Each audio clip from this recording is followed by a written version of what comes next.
कृषि समृद्धि देश भारत, समृद्ध कृषि राज्य ओडिशा।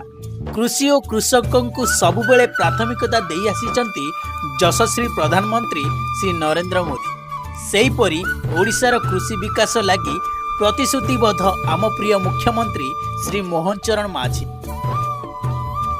उपमुख्यमंत्री तथा कृषि मंत्री श्री कनक वर्धन सिंह देव प्रेरणा रे कृषि क्षेत्र में नुआ नुआ उपलब्धि हासिल करिछि ओडिशा। कृषि क्षेत्र में वैप्लविक परिवर्तन लगी प्रधानमंत्री धन धान्य कृषि योजना आनिचंती केंद्र सरकार। यार शुभारंभ करुचंती माननीय प्रधानमंत्री श्री नरेंद्र मोदी।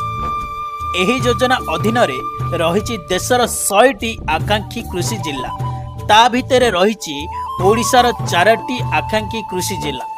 कृषि उत्पादन वृद्धि सह फसल विविधता, दीर्घस्थायी कृषि पद्धतिर ग्रहणीयता वृद्धि करिबारे सहायक हेब एही योजना।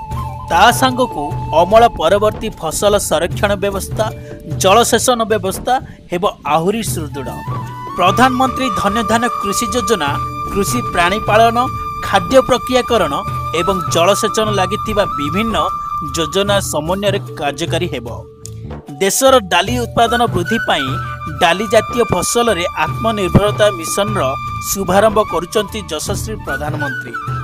डाली उत्पादन रे ओडिशा को आत्मनिर्भर करिबारे बड़ भूमिका नेब एही पदक्षेप। एहार अधीन रे डाली क्षेत्र रे आत्मनिर्भरशीलता पाई 11,440 कोटी निवेश करा जिवो।